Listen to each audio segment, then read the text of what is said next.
What's up guys, welcome to today's video. If you remember where we left off, we had a pretty gnarly vacuum leak on the RB26, which was causing it to idle like 2000 RPM. A friend of mine over at Up Garage USA recommended to check the dowel pins, because I guess a very common mistake is when you take apart the ITBs, there's a bunch of different sized dowel pins and it's easy to mix up which side goes to which. And what happened was we actually had the longer dowel pins on this side and the shorter ones on the other side when they need to be flopped. Otherwise the ITBs won't seal well on this, so we just heard a gnarly leak coming from the bottom of this because that's where the dowel pins sit. So getting that sorted, should be able to put it back together and hear what this thing's actually idles like. The paper gaskets can be tricky. Nitto makes a really cool metal gasket that is known to work a bit better.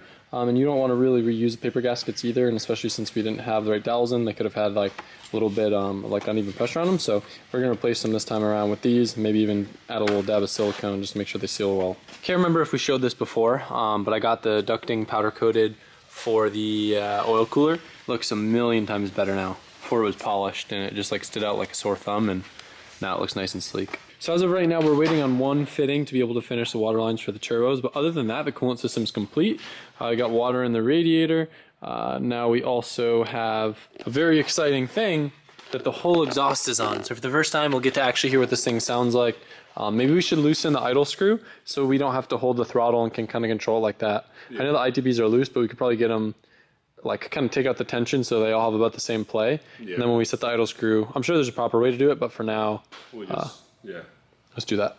We have the coolant pump now with the belt as well as the alternator. The only belt we're missing really is the AC compressor, but let's see what she sounds like. Might need a little bit more throttle if you want to adjust that.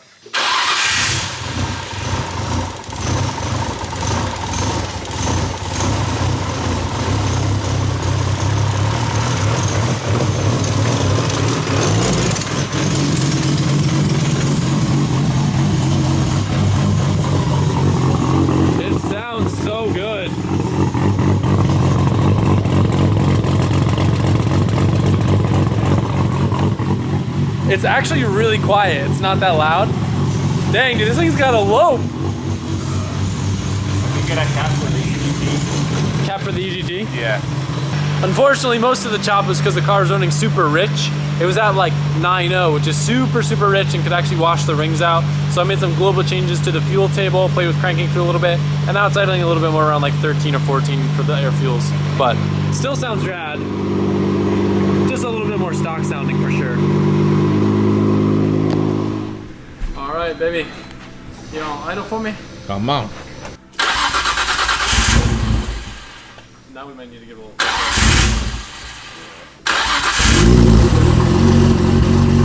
There we go. Much better. That nice little look good.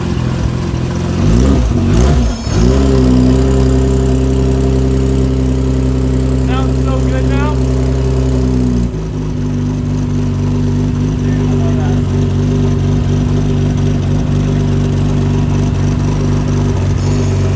He's not bad.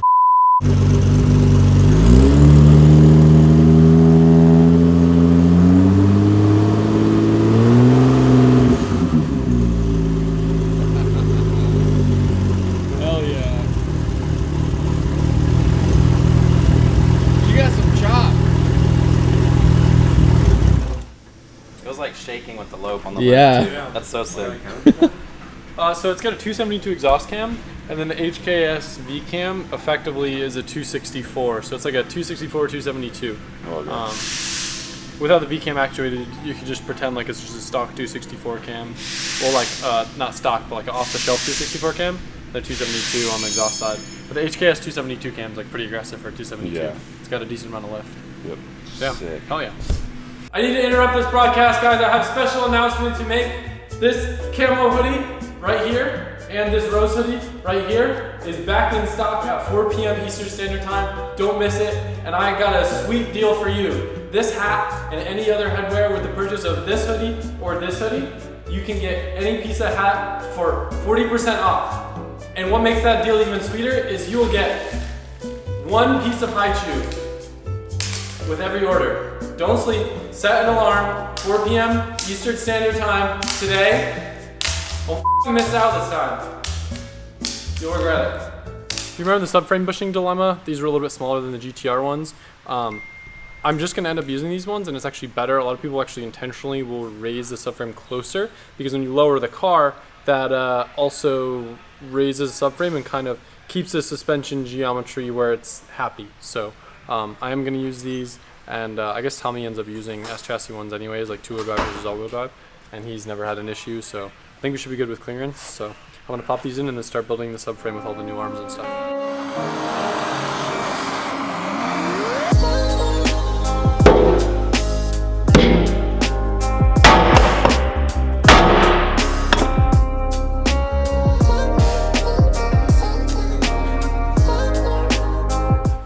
My new friend Mike over at New JDM, look, this is them, helped me out and got my Knuckles vapor hone super fast.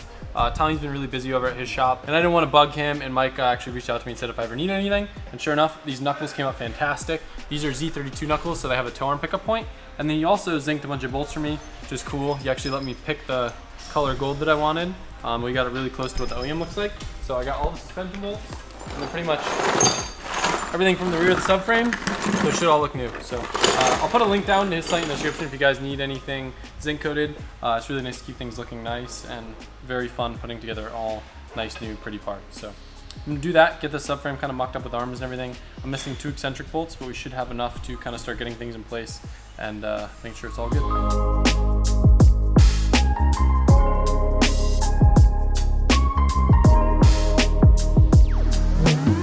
Yet again, with the scope creep of this project, it's hard to just say no to just replacing everything. What's cool is this car's gonna be brand new, and who knows how hard some of these parts are gonna be fine. So we have some brand new hubs and some brand new wheel bearings for the rear, and pretty much everything in the rear end is gonna be either brand new or zinc coated. Head explode. Mind blown. I will be happy that I'm doing this down the road. I know this for sure. Yeah. Look at this. Got this coated too. Heat shield looks brand new with all the new hardware. It's all coming together, baby. Hi. Huh? Hi. So now we gotta spray paint the whole bottom of the car. I know. Can't put a new shield in I know. crusty. We got a couple Chassis. of cans of Rust-Oleum in my fridge. Why in the fridge? Keeps make it last longer. Okay. If you spray Rust-Oleum, wouldn't it get rust faster? Let me tell you something. Not fit there. No, But fits better here. better there. Yeah, didn't fit over there once the radiator is in. Mainly because of the outlet on the radiator is angled differently. And so it was hitting the filter. So I found a new spot, which clears the bumper diffuser. Then there's another piece that attaches to the bottom of the car. So that will have to be removed to get to the filter, but It's pretty close to OEM like Nissan location, yeah, which is sick. yep. But the other panel, you have to remove it anyways to change the oil because of the oil pan location's different now. So it doesn't matter. You have to remove that, get the filter. There's plenty of space. Spinning the freaking thing. Oh yeah. And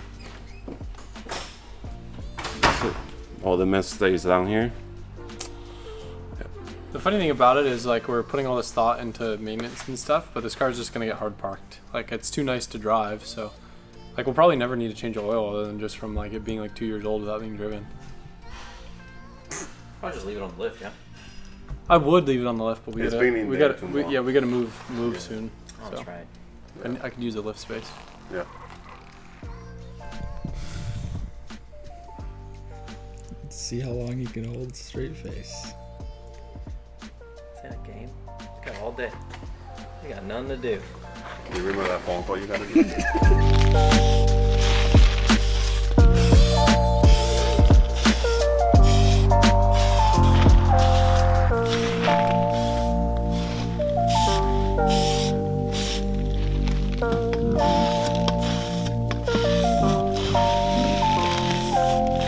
Do you need a set of coilovers? Well, you are in luck. If you don't already know, we sell BC coilovers, and we can help you spec out cool custom coilovers for your build. And this weekend only, we have a special I always like to do cool things to kind of say thank you to the guys that order BC coilovers from us. So as of right now, we've been giving out a special collab shirt, which now you guys know you can purchase separately too. But for this weekend, I was able to round up a bunch of springs I had laying around, and I did a cool little custom fade paint job. So if you order this weekend, you will get one of these springs shipped separately, not to be installed on a coilover, but I thought it'd be a cool, like, kind of decorative piece. I'm gonna sign all of them, and full disclaimer, they are not, you know, perfect in terms of paint. I just spray painted them with the leftover paint from the tree, but I thought it'd be cool, and just an idea to kind of say thank you to you guys would buy them. Look, see, I didn't even paint the bottom. But it's not supposed to. You're not supposed to see that. I feel like I just like shot myself in the foot by showing like you're lazy. Maybe I'll paint the bottom. We'll see what you guys think. I thought it shows character. Plus, I don't have a lot of paint, and I wanted to use the paint that I had left over. But yeah, so it's meant to just sit on your desk and look cool like that. There's a little splatter because I don't really like the nozzle on it, and it just ends up getting mad. But yeah, when I'm all out of springs, because I only do have a certain limited number, I'll make a post on Instagram. But if you do get a set of coilovers this weekend, you'll get one of these in the mail. If I post on Instagram they don't have any more, that means I don't have any more. But if you don't see a post, I still have some. This is the most confusing thing in the world. Buy coilovers, I give you spring.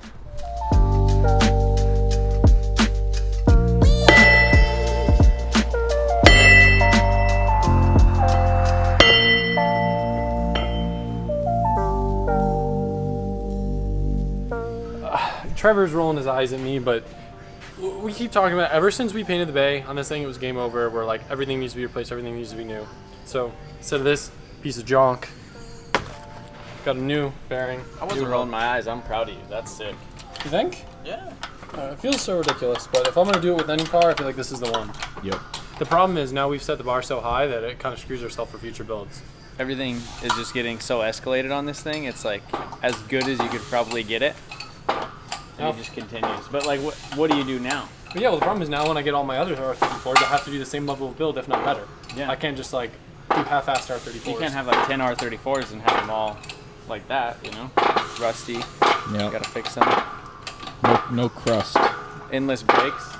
Stop. You get mad. Tell me when to stop.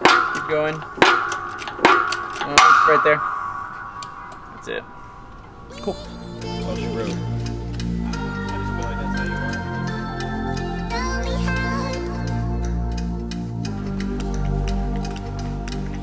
are. Right now I'm getting ready for the new extended capacity diff cover, which I'll show you guys and talk about in a second. Johan's got the whole front end pretty much ready to go. What else? Oh yeah, we used Play-Doh, Mike. You missed that. Really? We were, yeah, Come it was pretty on. fun. No, we were just checking engagement with the ring and pinion to make sure everything was sat right. Not joking, look. So we put a little bit on here. I guess there's usually a paste for it, just to make sure that everything's lined up. Gotcha. But anyway, there's a paper gasket. We're using a little bit of silicone as well. And then putting this guy on here. Oh, the torque? Yeah, we should probably check that. Now's a good time. Behind the scenes. I was gonna get the stock cover Vapor Hone, and Tommy actually told me about these Greddy extended capacity pans, which is cool because I don't have to Vapor Hone and I get the extra capacity, which is sick. The only thing that sucks about this is you have to spend more money on fluid. So yeah. But anyway, put some silicone on this, gasket, zinc hardware, and I think pretty much everything in the rear end's good to go. I did the drum brakes. That sucked. I'm missing 2 springs, so I can't finish. Hopefully I can find those.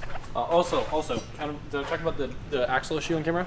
No. So we realized the R34 axles don't work with the R32 stubs. So I got a set of axles from Lee, stole the ends or whatever, the caps, whatever they're called.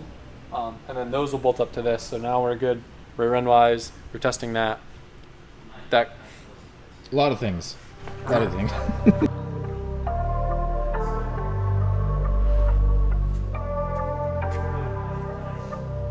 The one mistake I made was not getting the bolts for this zinc coated, but I did have some new hardware that I was able to use in the right thread pitch. Zinc, just blue zinc, not gold zinc.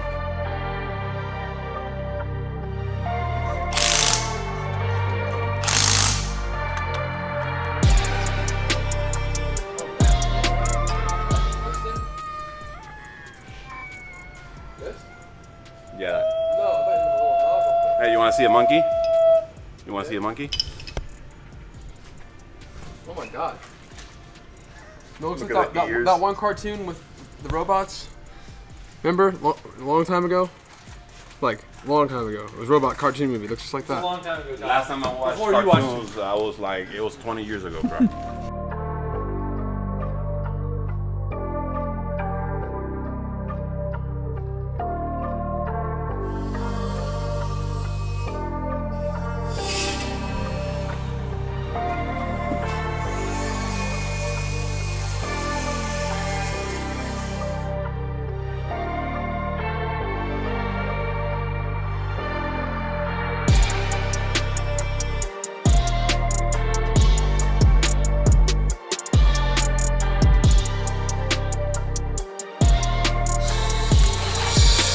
So I know this is a really common thing to do on R32s, but R34s, it's not super common to do the combo with like the S15 rear subframe with Z32 knuckles. And when you look, we're having an issue where the angle of the knuckle isn't right for the angle of the coilover. We're gonna try the R34 knuckles just to confirm that that is a difference, because R34 knuckles look like they have a slightly different shock pickup. Maybe that's due to like chassis differences. But we could make it work. We could force a bolt in just to get the car rolling, but we chest fitted the R34 knuckle, and it does indeed work. So we'll need to order the bushing that'll press in here, and then get these ones vapor honed. So no putting the car on ground tonight, but I think we still made massive progress. And I mean, we could, in theory, like still throw the diff up if we wanted to and throw the drive shaft in. And Well, the way we're putting it on assembly, once the knuckles are in, I'm slide in the axles and then there. put the diff in. Yep. Yeah. Okay.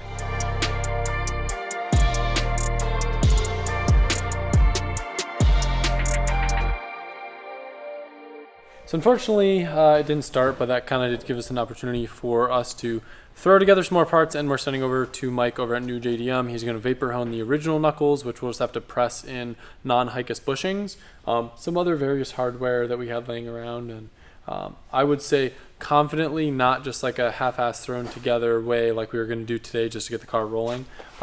We should have this car tunable by the end of next week. So there's not really that much left, and it's awesome that Yoan's already got all the fabric done, so we can literally just bolt on intercooler piping. That's done.